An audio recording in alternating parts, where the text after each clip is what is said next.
저는 어릴 적 꽤 깡촌에 살았어요. 도심으로 올라온 건 고등학생 때였는데 그때도 썩 잘 살지는 못해서 저희 가족은 제가 20살이 될 때까지는 상당히 힘들었어요. 매월 말쯤이 되면 끼니를 걱정해야 할 정도로 돈이 부족해서 저랑 우리 부모님은 아껴 쓰는 것이 몸에 배어 있었어요. 어느 정도냐면 에어컨을 켤 때도 혼자 있을 때는 절대로 틀지 않고 가족이 모두 모여야 틀 수 있다는 규칙이 있었어요. 또 저녁 6시간 지나면 에어컨에 틀지 않는다. 온도는 반드시 26도 이상으로만 튼다든 전기세를 아끼기 위한 자잘한 규칙이 아주 많았어요. 이렇게 아껴 쓰는 것이 생활화가 되자 지금도 소비를 할 때는 항상 조심하고 있어요. 그렇게 다 떨어진 옷 하나 잘 버리지 못하고 산 저와 우리 부모님은 제가 30대가 될 때쯤 해서는 돈을 꽤 모아서 집을 장만하셨어요.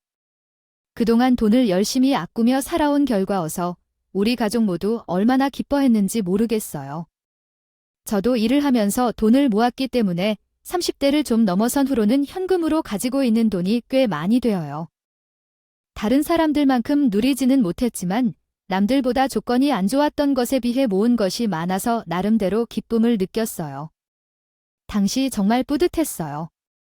그 시절 나의 남편을 만나 결혼하게 되어 기뻤어요.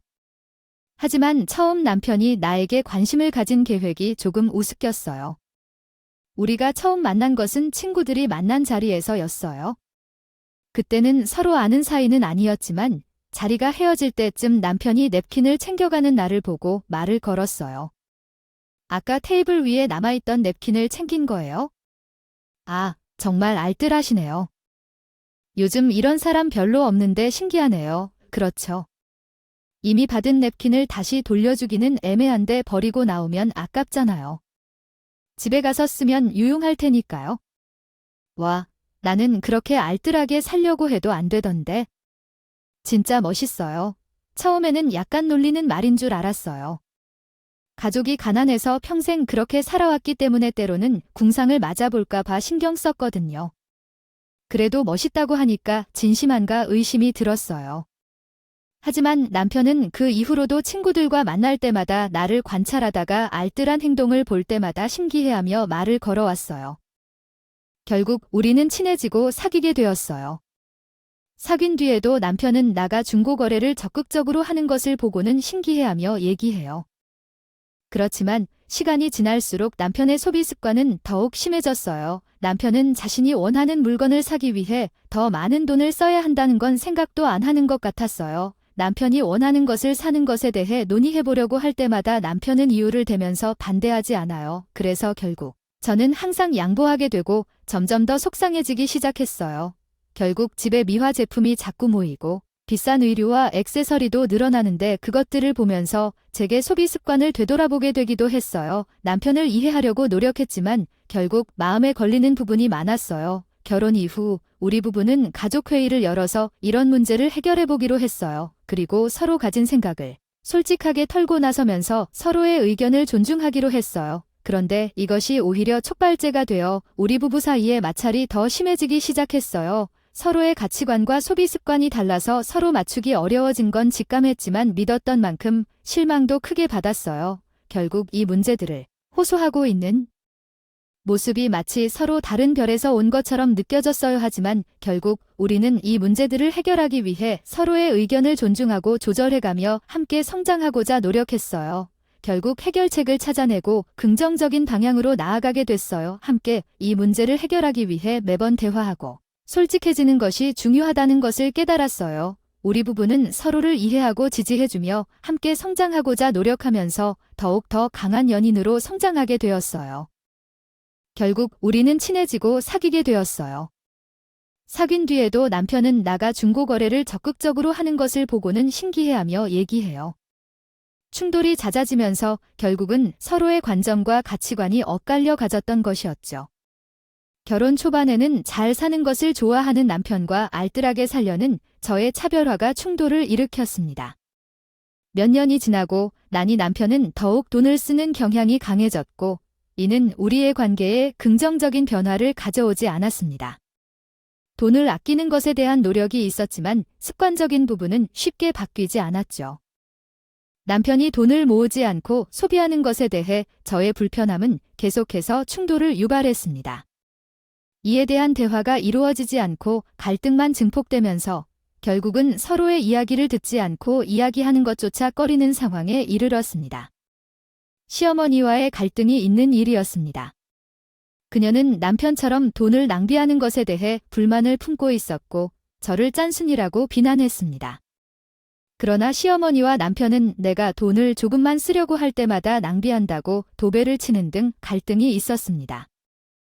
어느 날 명절에 시댁을 방문한 후 친정으로 이동하기 전에 장을 본 일이 있었습니다. 우리 엄마에게 드릴 과일을 사고 싶었지만 그때 해외에서 들어온 비싼 열대과일을 보고 고민했고 시어머니와 남편은 그것에 대해 비난을 퍼부으면서 왜 그런 과일을 사는지 묻는 등 갈등이 있었습니다. 주먹밥 내 그거 말고 그냥 싸고 과일 사가 과일 비싼 거 사는 게 좀 아까워? 네, 어머니 시댁에는 수박과 사파이어, 포도를 샀었죠. 어머니가 드시고 싶다고 하셔서 우리 친정에도 정도로 사는 것은 문제 없을 것 같은데. 당신은 평소에 우리에게 돈을 못 쓰라고 하더니 친정에만 돈 쓰는 거 아니야? 좀 너무하다. 친정에만 좋은 과일 가져다 드릴 거면 우리 집에도 좀 가져다 두고 가. 저는 정말 어이가 없었어요. 평소에 얼마나 돈을 아끼는지 알면서 명절에 친정에 가져갈 과일을 조금 좋은 것을 산다고 이렇게 타박이라니. 제가 시댁에는 잘 못하고 친정에만 좋은 것을 사가려고 하는 거라면 이해하겠어요. 하지만 시댁에는 이미 좋은 과일을 가져다 두었는데 친정에 열대과일 좀 사간다고 난리를 치니 정말 너무하다 싶었죠. 그러나 저도 제가 너무 짠순이인 것은 알고 있었어요. 그래서 100번 양보해서 평소에 돈을 너무 아꼈으니까 괜히 그런 말을 하는 걸 수도 있겠다고 생각해 보려고 했어요. 하지만 그렇게 생각을 해보아도 어머니의 말에는 동의를 할 수가 없었어요. 시어머니는 남편보다도 허세가 강한 사람이었기 때문이었어요. 저희가 명품백 같은 것을 살 형편이 그렇게 안 좋지 않은데도 명품 가방을 자주 사는 습관이 있었습니다. 그 돈 대부분은 남편의 월급에서 나왔어요. 남편에게 이야기해도 별 관심을 안 보였죠. 시어머니는 자주 우리 집에 와서 아이처럼 장난감을 사달라고 조르는데 남편에게 말하곤 했어요. 아들아, 이번 달에 가방 좀 사고 싶은데 괜찮아. 저번 달엔 아껴서 못 산 가방이 있는데 이번 달엔 사도 되지 않을까? 시어머니가 제게 돈을 쓰기는 하는데 제게 돈을 쓴다고 뭐라고 하면서는 아껴서 안 쓰곤 했어요. 남편은 매번 마치 뭔가 되는 척하면서 시어머니에게 명품이나 영양제 같은 걸 사줬죠. 두 사람이 제게 과일 좀 산다고 뭐라고 하는 게 이해가 안 됐어요. 둘 다 경제관념이 부족하고 철이 없는 것 같았습니다. 더 참기 힘든 건 시어머니가 우리 부부의 돈을 자신의 돈처럼 여기는 건데 그래서 제게 땡깡을 붙였던 게 가장 어려웠죠. 부리기 싫습니다. 이유 때문에 거절하는 것이 주로입니다. 제 어머니는 스카프를 사라며 결제해 달라는 경우가 많아서 지금 할인 중이라고 해서 결제하러 간다고 합니다. 일반적으로 비싼 브랜드라서 지금 사야 한다고 합니다. 저는 결제를 하러 가겠습니다. 잠깐만요. 어머니, 남편의 카드인가요? 어머니의 카드로 결제하는 게 더 나을 것 같아요. 저희도 적금이 있어서 이번 달에는 좀 쓰려나 봅니다. 왜 그렇게 비싸게 스카프를 살까요? 정말 사치스러워요. 어머니께서 돈을 마음대로 쓰시려고 하시며 거절할 수밖에 없네요. 모은 돈을 그렇게 쉽게 써버리시는 게 참 속상해요. 돈 모으는 게 얼마나 힘든지 생각도 않고 자기 욕망만 충족시키시는 것 같아요. 시어머니의 태도가 불만스럽습니다. 남편도 시어머니와 비슷한 성향을 가지고 있어서 충돌이 잦아지는군요. 부부가 되었으니 모은 돈은 공동재산이 되지만 본인 월급으로 기여한 것이 없어서 답답합니다. 그래서 매번 돈을 쓰도록 조르는 것이 습관이었어요. 매번 골머리가 아팠고 노이로제가 오게 되리라고 느껴졌어요. 여러 경제적 문제로 날 괴롭히는 남편의 한 번의 행동이 있었어요. 우리 집에는 3년째 탄 차가 있었는데 어디 갖다 꽂혔는지 자꾸 외제차로 바꾸고 싶다는 얘기였어요. 처음에는 그냥 거절했지만 남편은 계속해서 일주일째나 조르는 거였어요. 아, 여보, 친구들은 다 외제차를 타고 다니는데 내가 국산차를 타잖아. 나도 외제차를 타보고 싶어. 모아둔 돈도 많은데 외제차를 한 대 사도 괜찮지 않겠어? 남편의 태도에 화가 나서 그러하게 말했어요. 당신이 이럴 거면 현재 우리가 가진 돈은 내가 다 모은 돈이나 마찬가지야. 당신이 무슨 기여를 했기에 아직 쓸만한 차가 있음에도 외제차를 사는데 돈을 투자하려 하는 거야? 난 동의할 수 없어. 지금까지 쓴 돈만 생각해도 외제차를 산다면 어떻게 될지 알 텐데. 그리고 만약 그런 생각을 한다면 당신 돈으로 살아. 돈이 없다면 집 지분이라도 내놓거나 그 말을 하자 남편은 포기하는 대신 그래, 정말로 그렇구나. 그럼 우리가 함께 공동 소유한 집 지분을 넘겨줄게. 그리고는 집을 갖겼어요. 내 남편은 어리석은 행동을 해서 난 정말 어이가 없어요.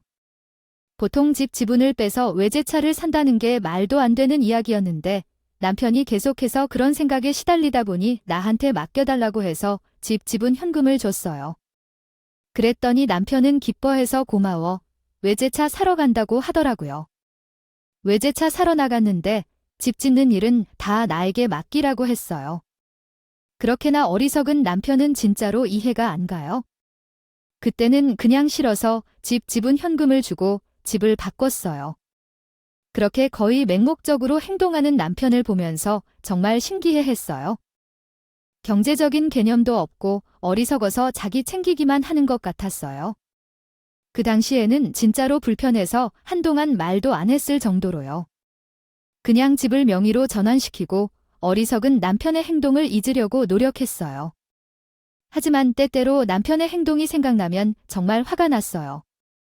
그래서 친구들에게 털어놓으면서 집 지분을 다 받았으니 그걸로 만족하자고 했어요. 그런 친구들의 위로로 조금은 마음이 풀려요. 생각했어요. 계속 화를 내다 보면 생활 자체가 어렵겠다는 생각이 들었어요. 그런데 외제차를 뽑은 남편이 자랑스러웠는지 시어머니가 차에 발도 못 오게 막더라고요. 예를 들어 우리 아들이 이 차를 사겠다고 하면 무조건 사지 마라고 난리를 쳤다고 하더라고요. 어차피 난 이 차 탈 자격이 없어.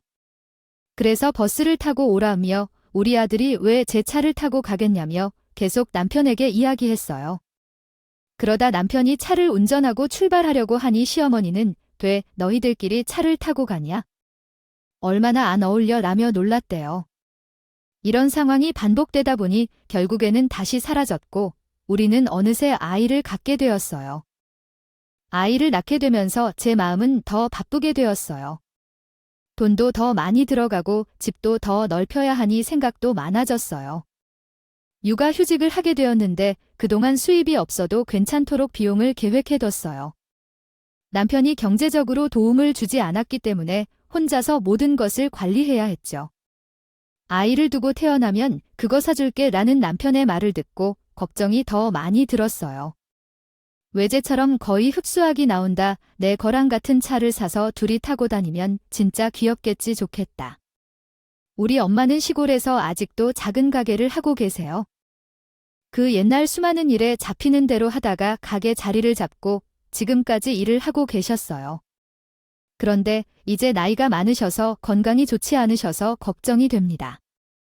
가족 모두 건강이 가장 중요하니까요. 감사합니다. 옛날처럼은 아니셨죠. 곧 은퇴를 앞두고 계시던데 원래 주말에는 잘 쉬지 못하시는데 은퇴를 대비해 직원을 뽑아두셔서 이제 주말에 시간이 난다고 좋아하시면서 연락을 주셨어요. 딸이 둘이 손잡으러 오랜만에 너네 집에 올라가도 되니? 라고 했어요. 아오, 엄마, 이제는 주말에 놀 거예요. 이 물이 더 구해서 이모들이 주말에 일해준다고 하더라고요.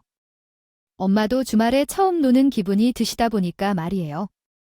우리 손자 좀 보고 싶은데 놀러 가도 돼? 아이, 당연하지 엄마. 놀러 오세요. 이번 주 주말에는 일정도 없고 하니까 잘 되었네요.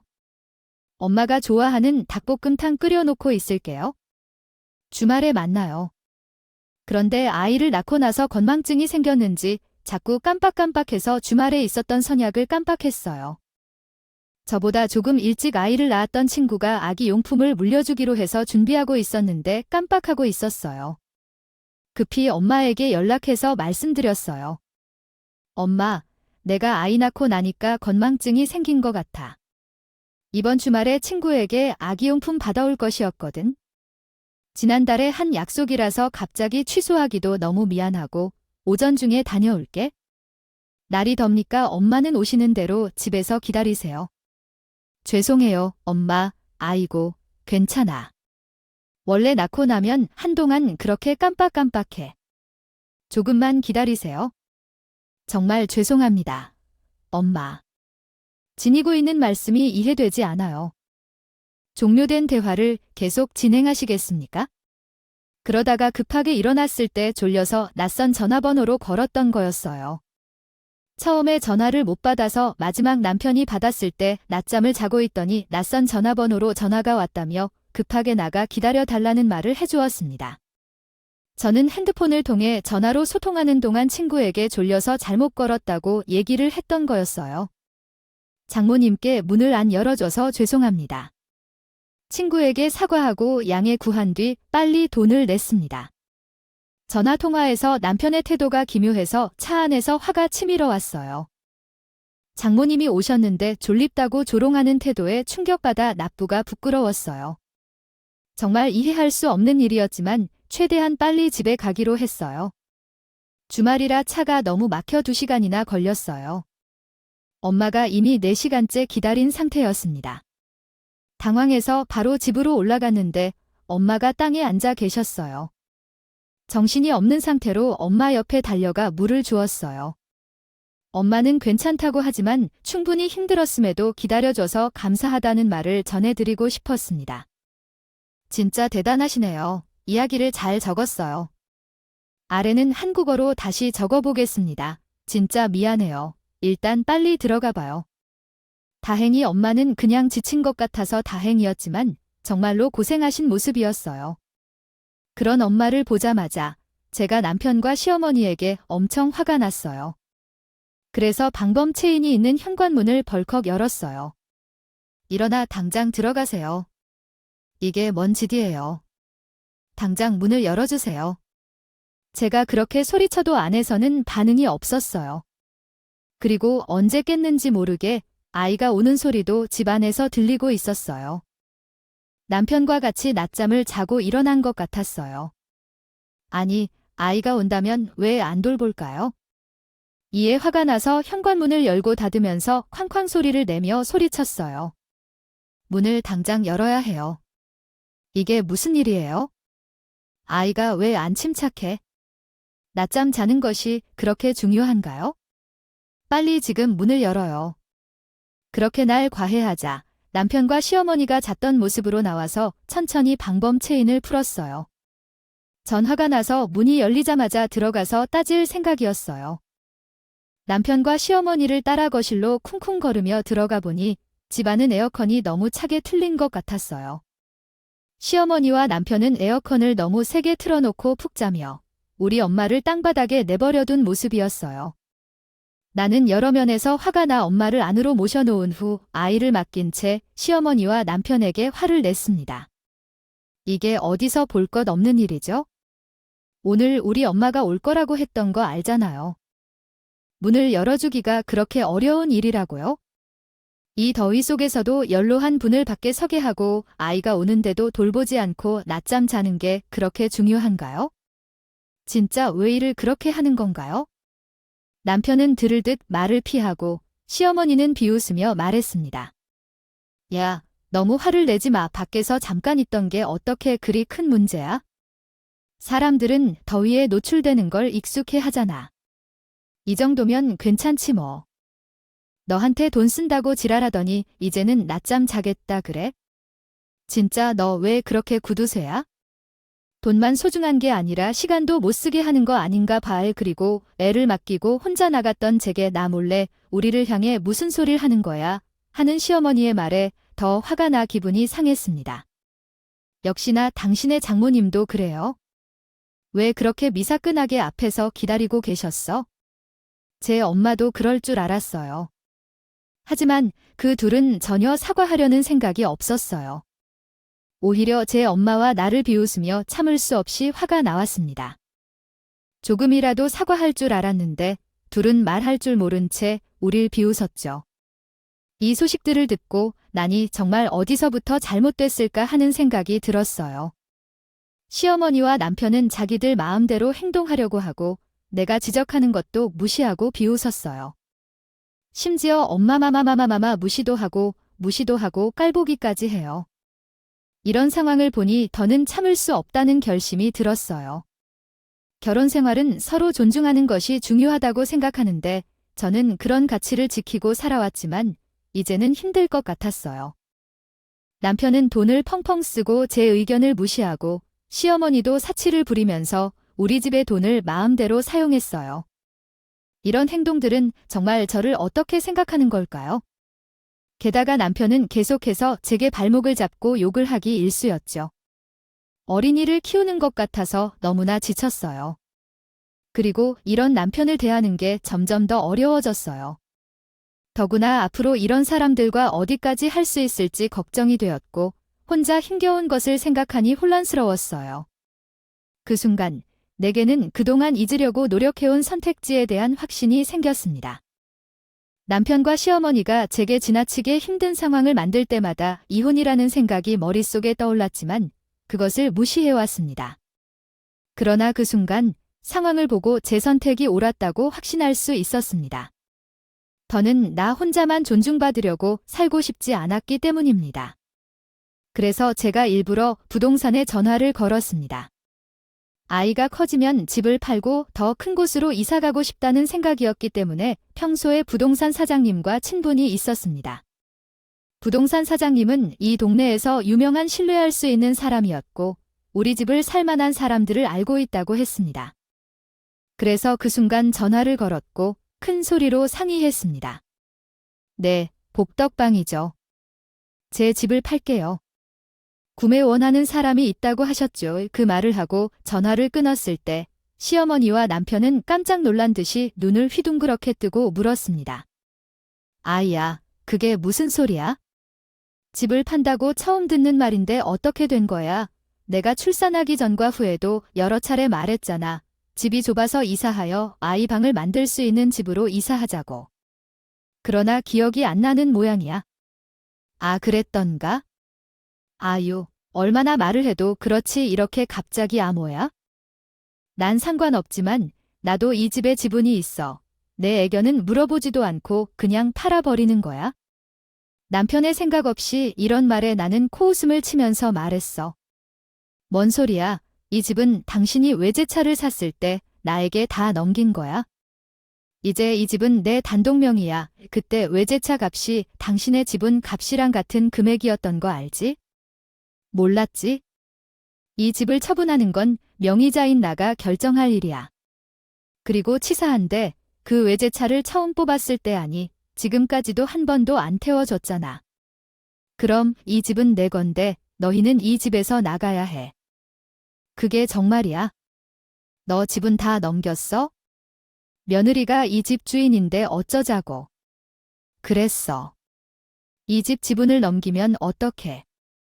제 말에 들은 시어머니는 입을 벌리면서 큰일 나는 것처럼 호들갑을 떨며 남편에게 말했어.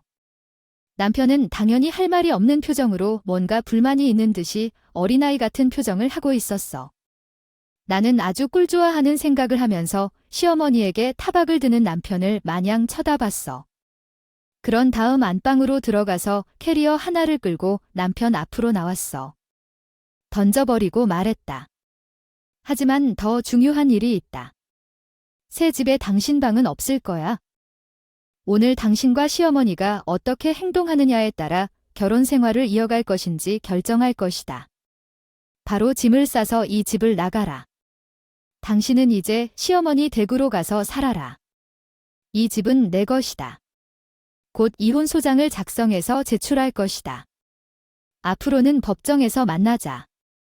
이렇게 말하고 돌아서자 남편과 시어머니는 깜짝 놀라서 붙들고 말리기 시작했다. 아니, 그런 소리는 어디 있어? 우리는 너를 믿고 살아왔다. 대화를 나누자. 우리 집은 좁아서 너희가 들어올 공간도 없다. 무슨 말을 하는 거야? 조용히 좀 해봐. 집을 팔고 아들과 이혼하려는 거야? 그럴 순 없어. 나는 이 집이 내 모든 것이야. 너는 어떻게 이럴 수 있어? 이야기를 나눠보자. 수년 동안 말해왔는데 너희는 내 이야기를 무시했다. 너희는 우리 엄마를 어떻게 다루는지도 모르는 것 같아. 우리 아이가 너희를 볼까봐 걱정이야. 이런 상황을 보여주는 것보다 이혼하는 게 더 낫겠다. 이제까지 계속해서 같이 있어 온 것도 끝났어. 집안일을 혼자서 다 돌리다 보니 이혼한다고 해도 변화가 없을 것 같았어요. 그게 어떻게 그렇게 될 수 있는지 이해가 안 가서 제가 말하는 거예요. 당신이 그래도 말하지 마시고 짐 싸서 떠나라고 했죠. 절 안타까운 말투로 말하며 남편과 시어머니의 옷을 대충 캐리어에 넣어 밖으로 쫓아냈어요. 문을 쾅 잠그고 두 분이 여러 번 두드려도 제가 안 열어주었어요. 엄마가 놀랐겠지만 제 기분이 너무나도 풀리는 게 느껴졌어요. 예전에 이렇게 했으면 얼마나 좋았을까 하는 생각이 들었어요. 이 상황을 지금까지 참고 있었는데 엄마도 그동안 어려움을 겪고 계셨잖아요. 하지만 쫓아내고 나니 어때요? 이혼이 아니라 우울해서 말한 게 아니라 오랫동안 생각하고 있었다고요. 어른이 되면 참을 수 있는 일이 있는데 아직 어린아이가 이렇게 크면 아빠 없는 게 괜찮냐고요. 아직 어린데도 그렇게 말할 수밖에 없었나 봐요. 이야기를 해야 할지도 갑작스럽게 이혼 이야기를 하니 엄마가 놀라실 만도 했어요. 그래서 놀란 엄마에게 그간의 일을 말씀드렸죠. 제 긴 이야기를 듣고 나서 엄마도 이해를 해주셨어요. 딸이 말도 안 되는 일들을 겪으며 살아가는 것을 바라는 부모님이 어디 있겠어요. 엄마는 일단 제 마음을 먼저 챙기라는 말씀을 해주셨어요. 그래서 내가 이렇게 힘들었구나. 아이고, 엄마는 몰랐네. 몰라서 미안해. 엄마가 들어도 내가 많이 힘들었겠다. 그런데도 열심히 돈을 모아서 새 집을 살 돈도 마련하고 고생이 많았어.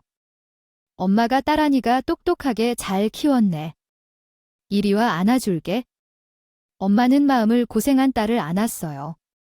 그제야 그간의 고통을 누군가가 알아주는 것 같아서 눈물이 왈칵 나왔어요.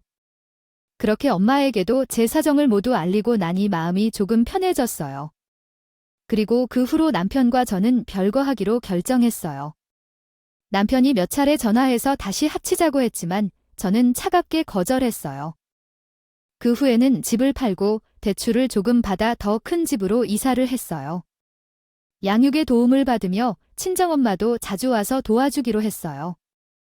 그런 동안 이혼 소송은 계속 진행되었지만 어느 날 밤에 남편이 뜬금없이 날 찾아와서 비를 맞는 게 우리의 이야기였어. 나 좀 도와봐. 변호사를 고용할 돈도 없어. 우리 엄마가 빚더미에 빠져 있는 걸 알았어. 돈 쓰는 걸 좋아한다는 건 알고 있었지만 빚이 이렇게 많다는 건 몰랐어. 이혼 소송을 하려면 변호사를 선임해야 하는데 돈이 없어. 여보, 나를 한 번만 용서해 줄래? 내가 앞으로는 정말 잘할게. 너의 말을 잘 듣겠어. 나는 참 어이없는 광경을 보게 되었어. 너를 속이다니 그건 정말 죄송해해야 될 일이었는데. 난 그런 남편이 아니라고 말했어. 누가 그런 행동을 하는 걸까? 후회는 언제나 늦는 거야? 내가 너에게 돈을 낭비하지 말라고 했을 때 누구를 따라야 하는지 알았어야 했는데 이제 와서 늦었어. 여보, 우리 아이도 있잖아. 아빠가 없는 것보다는 있는 게 더 나아. 너무 차가운 소리를 하지 말고 내 말 좀 들어봐. 본받을 만한 아빠가 없는 게 낫지 않겠어? 너가 우리 엄마에게 그런 말을 하는 걸 볼 때 아이가 뭘 본받겠어? 아무것도 모르는 아이가 있어서 차라리 좋겠다. 이제서야 와서 그런 척하지 마. 도와줄 생각이 없다면 돌아가. 난 그런 말을 하고 남편을 쫓아냈어. 얼마나 더 시원할지 몰라. 이렇게 당했던 일이 생각나면서 이제서야 이 판단을 내렸다는 것이 얼마나 다행인지 몰랐어요. 남편이 말한 대로 시어머니가 빚을 내어뒀다면 그것 또한 위험한 일이었을 텐데요.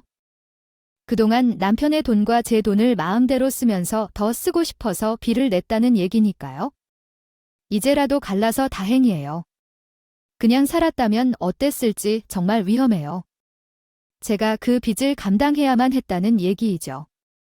결국 이혼이 진행되었고 저는 집안 경제에 기여한 것이 크게 인정받아 재산 분할도 많이 받았어요. 전 남편은 돈을 낭비했고 저는 열심히 모았으니 당연한 일이었죠. 전 남편은 양육비도 주기로 했어요. 그렇게 결국 제 행운길이 끝났고 저를 괴롭혀온 전 남편과 전 시어머니와 이별할 수 있었어요. 그 이후 전 남편의 소식을 들은 것은 친구들과 만난 자리에서였어요.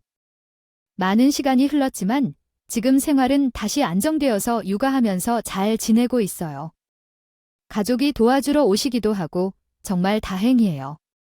내가 행복하다면 그게 가장 중요한 거니까요. 하지만 너의 전 남편 소식은 들었니?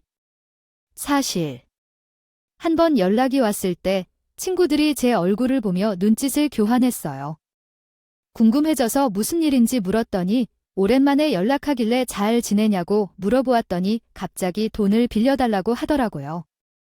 어떤 일로 연락했는데 설명하니 본인 이름으로 개인 회생 중이라는 이야기였어요.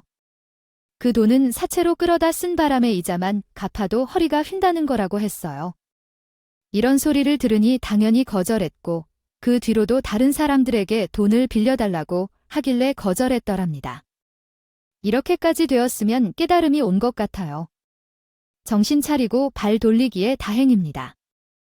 이전 남편이 되었다고 해도 친구들에게 돈을 빌리고 연락을 돌려 한다면 부끄러울 정도였어요. 전 남편은 평생 그런 삶을 살 것 같았어요. 제 이야기를 어머니에게 말씀드리니 어머니도 이혼해서 차라리 다행이라고 하셨어요. 제 생각도 비슷했어요. 그 인간이 그런 삶을 산다는 소식을 듣자 마음속에서는 안 되겠다는 생각보다는 자업자득이라는 생각이 들었어요. 전 남편과 함께 살며 썼던 돈이 아까울 정도예요. 전 남편은 거의 경제적으로 의존한 셈이고 저를 아내로서가 아닌 엄마나 가정부처럼 대하며 엉뚱한 짓을 했어요. 그런 사람과 함께 살 수 없어요. 지금까지 깨달았으니 다행이라고 생각하며 마음 편히 앞으로 살아가고 싶어요. 이야기를 들어주셔서 감사합니다.